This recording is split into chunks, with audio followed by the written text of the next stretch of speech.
Bwana Yesu asifiwe sana.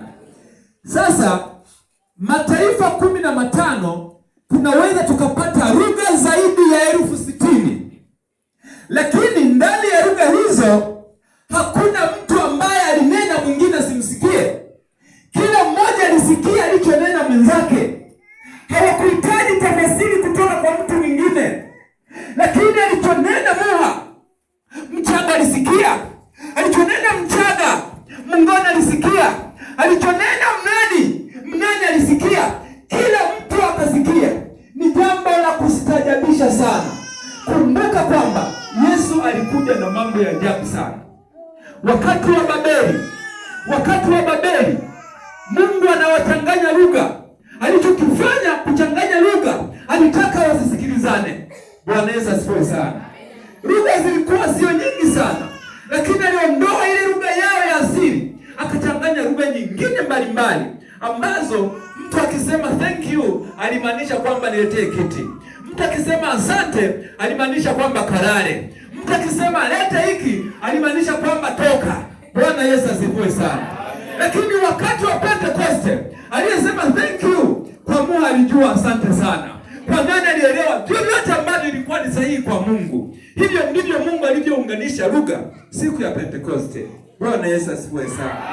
Ni jambo la kumshukuru Mungu kwamba yeye anapofanya kwa ajili ya faida ya kanisa, anafanya kweli na watu wanaelewa nini anakifanya.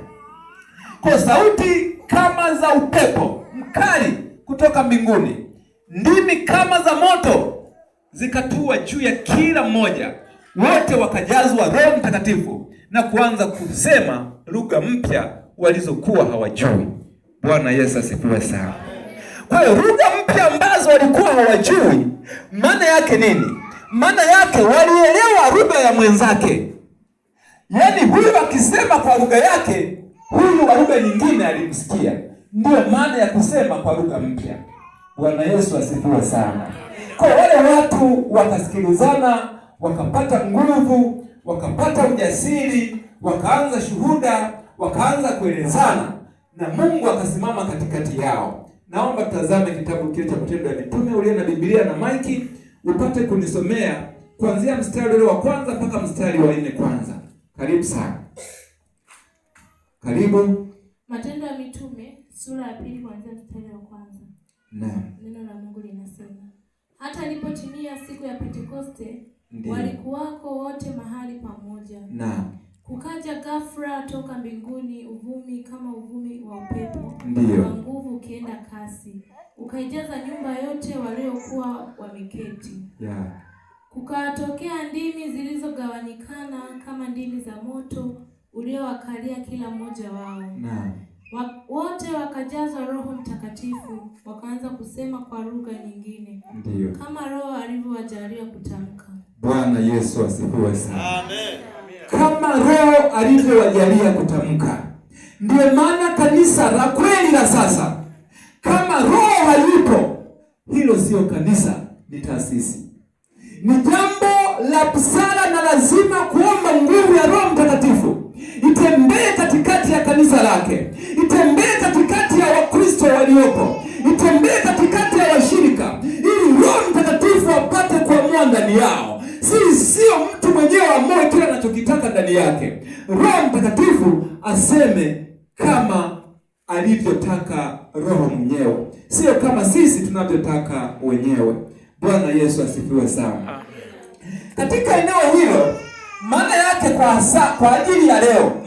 kwa ajili ya leo, Pentecoste si tu historia, ni kuhusu mambo makubwa matatu. Bwana Yesu asifiwe sana.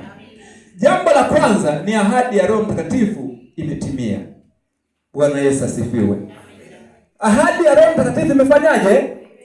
Ahadi hii alitoa Yesu wakati anaondoka kutoka duniani kwenda wapi?